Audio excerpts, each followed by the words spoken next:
Dua orang pengedar ganja di Buleleng dibekuk Satuan Narkoba Polres Buleleng pada Minggu malam. Tersangka nekat membawa ganja dengan dalih untuk pengobatan. Dari kedua tersangka, polisi mengamankan 7,5 gram ganja kering.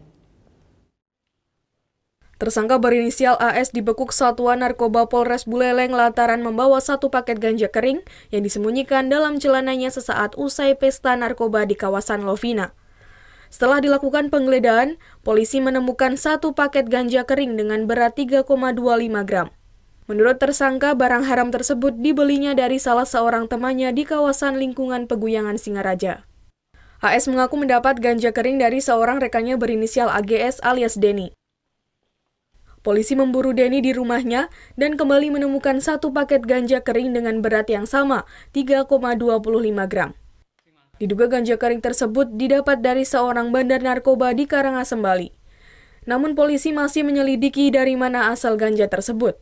Dan melakukan pengembangan bahwasanya ganja tersebut didapat dari salah satu warga di Tomaron yang berinisial Denny.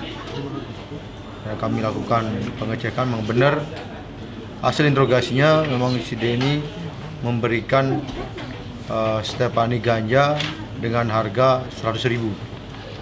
Dan hasil interogasi terhadap si Denny memang mereka mendapatkan ganja tersebut dari Karangasem. Total keseluruhan hampir 7 gram.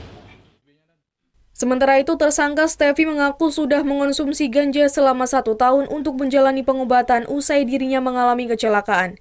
Ia mengonsumsinya dengan mengolah bersama mie instan yang dipercaya mampu mengurangi rasa sakit yang dideritanya. Untuk setiap paketnya, Stevi membeli seharga Rp100.000 dari tersangka Denny. Enggak, sendiri saya pakai, Pak. Sendiri. Nah, satu ini berapa linting dapat? Saya minum itu, Pak. Saya bikin teh, saya minum. Saya sakit juga punya ini, biar bilang. Ada sakit kayak stroke, asam urat sama lever saya.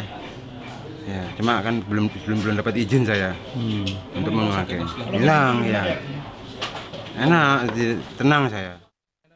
Kedua tersangka dijerat pasal 112 ayat 1 Undang-Undang Republik Indonesia Nomor 35 Tahun 2009 dengan ancaman hukuman 4 tahun penjara.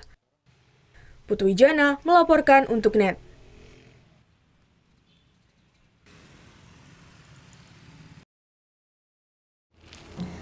Udah selesai kan nontonnya? Nah, jadi jangan lupa buat like, komen, dan subscribe ya.